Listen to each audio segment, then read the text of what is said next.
Matapos ang mga nagdaang bagyo, naghahanda ulit ang norte para naman po sa severe tropical storm Nika. At mula sa Amulong, Cagayan, nakatutok live si Jasmine Gabriel Galban ng GMA Regional TV.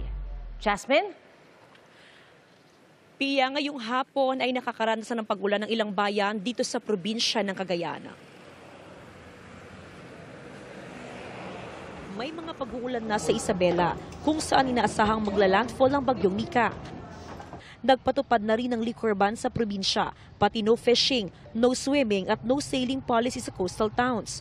Ayon sa Provincial Disaster Risk Reduction Management Council, handa na ang mga rescuer, rescue equipment at food packs sa mga lugar na madalas bahain. Handa rin sila magpatupad ng preemptive evacuation anumang oras ngayong gabi. Binabantayan din ang Magat Dam na malapit na sa spilling level. Possible pa ang overflow bridge maliban sa sira na Turod Banquero Bridge. Nangangamba naman sa bagyong Nika ang ilang taga Sanchez Mira, Cagayan na napuruhan lang kamakailan ng bagyong Marce. Meron pang walang kuryente hanggang ngayon at nagtitiis sa kandila. Adjust.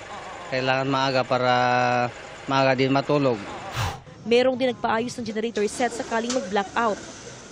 Hintayin ko talaga, ma'am, kasi importante yan. Ang isang residente naman sa Santa Ana, Cagayan, abala sa pag-ayos ng kanilang bubong. Wala naman pong budget. Kasi walang hanap buhay ngayon, bagyo. Sana mabigyan kami ng tulong, ma'am. Nakahanda na rin ang Cagayan Provincial Government sa posibleng epekto ng bagyo. Nakaposisyon din ang mga rescue vehicles sa mga bayan. Ipinag-utos na rin ang preemptive evacuation kung kinakailangan. Pia, naka-alerto ng provincial government, ganun din ang iba't ibang lokal na pamahalaan sa inaasahang epekto ng bagyong Nika. Samantala, tuloy-tuloy din ang monitoring sa antas ng Cagayan River. Pia? Maraming salamat, Jasmine Gabriel Galban ng GMA Regional TV.